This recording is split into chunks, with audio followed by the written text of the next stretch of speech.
Greetings to the Bailey Foundation. I know that I was given an invitation to ask for continued funding for G3 Ministries. And in that letter, I was asked to do it in writing. And as I was sitting down to write, it just occurred to me that my hope for this video is for you all and whoever else might see this to actually see what you have funded and what's going on with G3 Ministry and the community. I could write whatever I want, and I could say things, and what my hope is that you will see and hear from the people themselves and this community the impact that G3 Ministry is having. So I thank you for taking the time. I hope this will be short enough that it won't bother you, but thank you, and let's see how it goes. Well, my name is Laurie Washington, and I met Graham also through Teach My People, and my son was acting out, and he was like a mentor to him. And he was like Graham was the only one that could really get through to him, and he took time out and spent time with him, and he really helped me out with him. My name is Timothy White, and I'm originally from New York City, but then when I moved down here about 2 years ago, I met Graham back here with Granddaddy, and me and Graham been real. He talked to me, he don't hide nothing, he be real with me. He wants you to be real with him. And he wants us to be real with him. His ministry brings the young folks and keep them in the know about Christ. So I believe that's one of the reasons why the Mr. Graham Ministry is good, because he teaches and reaches the young folks, because they are the future. My name is Teresa Pyatt, and I came to know Graham from some years ago. I met Graham through Teach My People. In fact, he used to come there with Pastor Van, and then Graham kind of, started his own ministry with the teenage boys and stuff. And I have a son, which my son was murdered 2 years ago, and Graham was right there the whole time through everything that we went through. Like, this man was called. We found out about it at 11 o'clock at night, and at around 2 o'clock that morning, he got out of his bed, came all the way up to Myrtle Beach to help look for my son when we couldn't find him. And I said, you don't find very many people that are going to do that and get out of their bed, even though they hear that it's trouble that's come or whatever. They still won't do it. Some family didn't even come, but he did. And he just really is a good man. And I know Mr. Graham for about a long time. Mr. Graham is a good man. He's a God-fearing man. He's a good man. He's doing a good job. My daughter was 17 years old when I met Mr. Graham. And I know Mr. Graham about 16 years. I've been doing Bible study with him at John Dylan Carlo's house. And that's how I met Mr. Graham. He's cool. Of course, good looking. He's a people person, and he does a lot for people in this community. And I'm pleased with what he do with people in this community, because he's real outgoing. He's an outgoing person. He'll do anything for you. That's the kind of man he is. He's kind and sweet and lovely. And if he'll tell you something, then he'll explain to you where he is. He don't left you holding the bag. He explain to you and tell you where he is. Well, I would like everybody to know that Reverend Graham Schuyler is a God-fearing man, and he came to this community. And I wish I had known you back in the days when you first came here, because from what I heard and seen, you used to carry kids to young black male to church in Georgetown, I believe. And I wanted to know you back then, but I didn't. But God bless me to know you now, and the things you do in this community is acceptable by God, because you're a God-fearing man, and you do things that others won't do for this community. You take the people out and get things for them. You make sure they got fuel for their homes, especially the senior citizens and the less fortunate black people. My name is Dolores Pyatt, and I came to know Graham because one day we were having trouble with my grandson, and I was in my room praying that God would send me an answer, that he would help me to know what we were supposed to do. And then right out of the blue, I heard somebody walking in the house saying, "Yo, what's up?" And I thought, who in the world? And I walked outside and walked out in the house, in the living room, and here Graham was talking to Justin. And I knew that Graham was the answer that God sent for me for him. And he and Justin had a relationship, and Justin seemed to love him a lot, and Graham was the only one that was able to reach him during that time, and that's how I met him. Graham is he's just an all-around guy. He's just somebody that you could share with and talk to. There's a lot of times, I guess, these guys feel like they can't share certain things, and he's almost like a homeboy type, and he'll just take time with them, and it's just, like I said, it's just somebody they can talk to and go to when they need, counseling or whatever. That his ministry is real. He's not like, he just don't tell you the word. He explains the word. He's not stuck up. He just don't, oh, you gotta do this to live by the law. He let you know that the law is there for people that mess up. He try to help people, not to keep people down, to get out of their sins. That's what Graham do. I would like for people to continue to support Graham in his ministry, because I feel like, he's doing something that's going to be worthwhile, because a lot of these boys don't have fathers. Thank God my son, he did have a father, a mother and father in the same household. But a lot of the homes here in Pawleys are really broken homes, and they don't have fathers. And Graham is kind of like a father figure to a lot of the young teenage boys. He's a great, kind-hearted person. He speaks from the heart. And that's one thing God expects his people to do, is just speak from the heart. Because a lot of people, don't know about the Lord, but Mr. Graham will teach you about Jesus.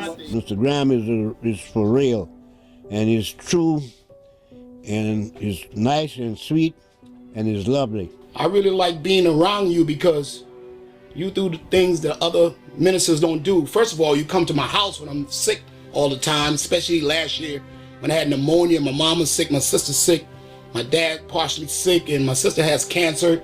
And you always come and do things for not only them, for my cousin Janie. You rebuild her house, you and the Paul's Mission and the ministry, G3 ministry, and the Abbey. And I thank God for the people in the Abbey and all the leaders. And they should know that you as a person who just really care about this community. He'll bring a lot of comfort too, especially single moms.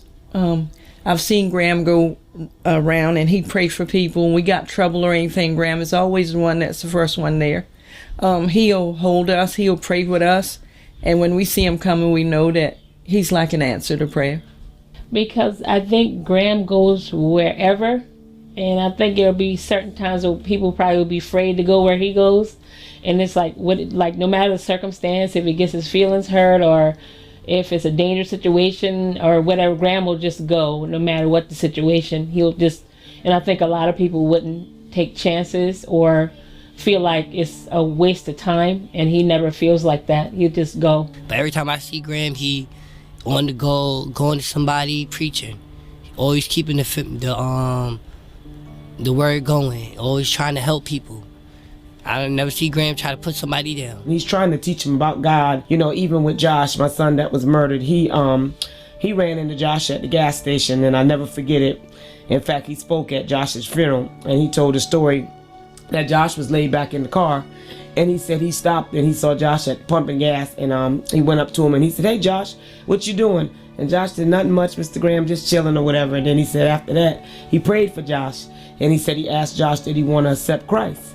And Josh said, yeah, or whatever like that. So Graham explained to him, and I thank God for that, because had Graham not done that, maybe my son might not would have been saved, And I just believe that, he just have the kind heart to just go out there and reach these guys, and that's something that we really need in the community. I just like to give him mad props and let him keep doing what he's doing, because we do need help. Every time I see Mr. Graham in this community, it's joy. It's like he talks about God, and a lot of people need to know about Jesus Christ and what he done for us, and he's out there, he's reaching out to people that really needs to know about the Lord. Well, Mr. Graham, he come just about every Sunday, and we sit in the same chair. He talked to me, and we talk, and he said the Bible to me, and why I don't understand, he explained to me and everything else. I don't know anyone, not even my new minister. When I was sick last year with pneumonia, on my bed of affliction, dying bed, almost passed away,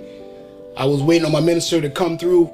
You don't just come you come 7 days a week, and you check on us and check on everybody. And I don't believe in nobody in this community, black or white, I ever seen in my life who do the things you do, take the time out, especially you have a wife, Wendy Hannah Grace Graham Jr. I don't know nobody else would do the things you do. And not only that, take the patience out and the time with the ignorant people I have to deal with every day in my barbershop. You deal with them, you work with them, and you just got a lot of patience and a lot of God in you. There's been many times that Graham have came here for prayer. We had Bible studies and we had prayer meetings and stuff like that. And Graham has been here, and when he's seen the living room full of women crying, just crying and moaning, he's been through a whole lot with us in this community, more than you could ever imagine. He's seen the deep hurts and stuff that most people haven't seen or heard. He go. It's always like God allow him to show up at those horrible moments. Just this week here, I lost my nephew, and when we looked, he was walking through the hospital doors, and that's just like Graham. He always does that. And when he came in, it was a blessing. My son had been acting out, and it ended up where he needed counseling, and he had to go all the way to Mount Pleasant. And Graham is almost like we couldn't afford to go, and Graham took the time out whenever he needed, or he had an appointment. Graham would take him, and they would spend time together, and he'd actually feed him and then bring him back. So that was a big help. And are there other people doing this ministry? Or no, not around here. Not as long as I've been around, I don't see people come around here and do what Graham do. Well, I believe God has a chosen person for each and everything, and I believe he is definitely chosen, and I feel like we really need him in this community because we have so many teenagers that are just kind of just running loose, and they don't have parents, like I said earlier, whatever, to support them like that. And he takes the time out. Sometimes Graham they just have like a little outside Bible study sometimes, and sometimes we come here, we have Bible study and everything, and like I said, I've mentioned it to other pastors, and none of them so far that I've seen has gone out of their realm and just say, okay, let's just go out and have street ministry. They really don't do it. They talk about it, but they don't do it. So Graham is bold enough. He has the voice, he has the mouth, he's ready to go out there and just face the world. And no matter, so many times he's been cut down and stuff like that. And these guys, sometimes they don't listen to him and everything, but he still continues to go on. And that's why we continue to support him. So that's why I'm glad that Graham is in the area. If you're not in this community and they don't fund you and help you, who would help us?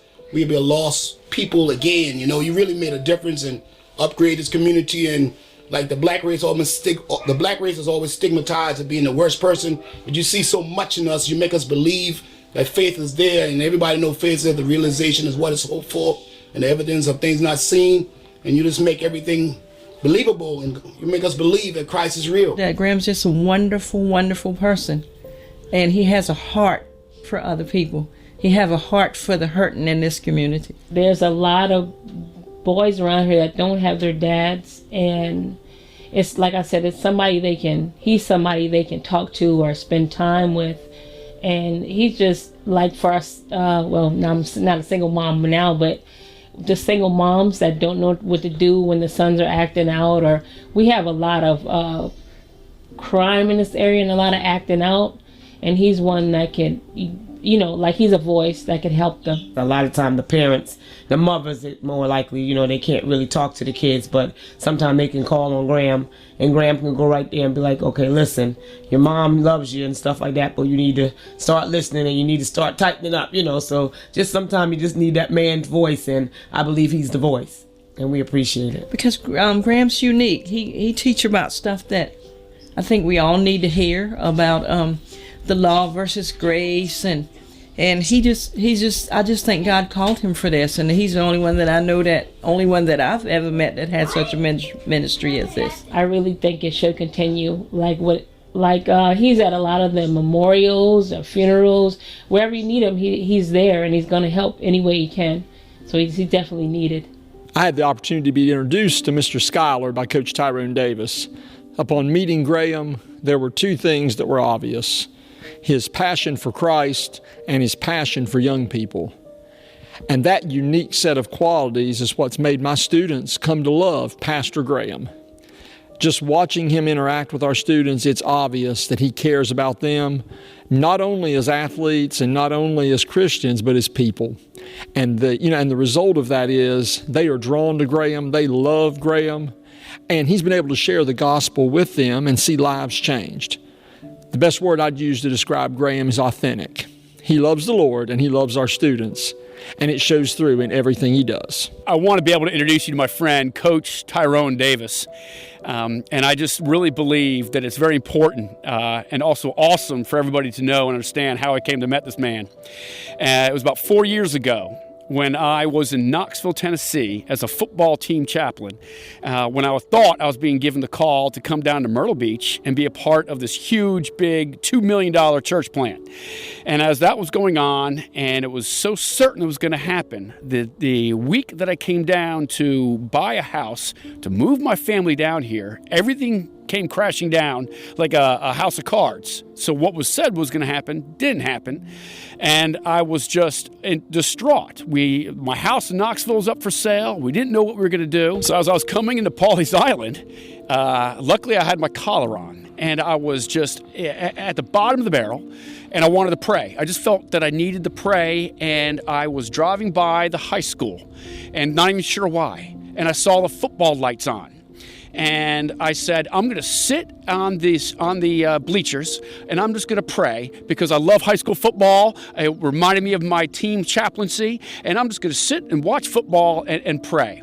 So I parked the car, I came up to the football field, and as I was trying to sit on the bleachers, the head football coach, Coach Tyrone Davis, sees me, beelines it towards me, and I think he's asking me, for permission, or what am I doing here? Am I a spy? Because it was a Thursday, so they're practicing before the football game on Friday night. And instead, Coach Davis comes up to me and he says, Pastor, are you a pastor? And I sit there and I say, well, yeah, I am. And he says, would you pray for my team? And so I remember I laid my hands on that football team as they all got congregated in the center of the football field. And it was then the next morning, I was in a meeting with the principal of the high school and Coach Davis, where they put out their hands and they said, would you be our football team chaplain? And I just said, Lord, that's got to be of you. Nobody knew I was a football team chaplain, and here I am being asked to be a team chaplain again. You're at work and something's happening, and that's how I came to know Coach Davis. By the way, everybody here in the foundation and elsewhere, this is my friend Tyrone Davis, coach of the Waccamaw football team. He's also the assistant principal here at Waccamaw High School. And what I'd like to ask you, Coach, is so that they give the foundation and those that are watching an idea of what our relationship is, what our relationship looks like, and why should people even care that I have a relationship with you and the football team? And if they were interested, why would they want to fund me in the future?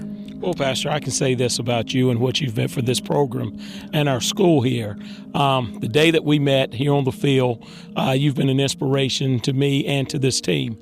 It's just unbelievable at the way you've come in and really captured the hearts of our kids. Before games, they seek you, they go and find you, they want you to pray with them one-on-one, and that inspiration has carried over to the coaching staff. And people look for you. They're like, where's the pastor when you're not there? Because of what you've done. You've built a relationship with these kids. You've opened your home. They love you. They'll follow you. They'll do whatever you ask them to do. And it's just your way of spreading the gospel with them. It's not I would say, a way that's conventional. Yeah. You take them, you bring them to your home, you take them to games, you go and eat pizza with them, and you're able to share the gospel and that way. And it means so much for these kids that don't really have an opportunity to go to church or don't see the need to go to church, but you bring the church to them. And it's so positive, and I think it has had a great impact on our program and our kids. And I really think that you have been a wonderful plus an addition to this community and to this program. And it's been wonderful for all of us. To the foundation, and again, to whoever else might see this video, I really want to thank you for taking the time to see it. And I remember that on the invitation that I was given to actually make this request to the foundation, I was asked exactly what is my goal. And as I think about it now, and as I thought about it then, my goal is to just continue to do what the Lord has opened the door for me to do. As I hope what you have seen and gotten a taste of is how awesome God is in bringing me to do this ministry the way that I'm able to do it. I feel like I'm St. Patrick. When St. Patrick brought the gospel to the West, he was able to come alongside the people, live among the people, earn the right to be heard, love them, and then when necessary, preach the gospel and use words to do so. And that's what I hope to do. And that's what I am able to do because of a foundation like yours that supports me to be able to do this. And so I just thank you. And it's my hope that I will continue to be able to do this. I remember the name of my ministry is G3 Ministry, and that stands for Go, Go, Go, because churches are great. Churches work for those that go to church. But the Lord has called me to go, go, go, to go to where the people are that don't know Jesus, don't know the gospel, and bring the gospel to them. He's done it through the Walk-em-Off football team. He's done it through the high school, and he's done it to the communities that I'm able to go to. So I go to where the people are, and it has to happen. This is a time where church works for those that go to church, but we have a whole society that does not go to church. And I've been called to bring church to them. And if it wasn't for people like you, I wouldn't be able to do it. So thank you for taking the time to see this video. I hope it reaches you well. Merry Christmas and God bless.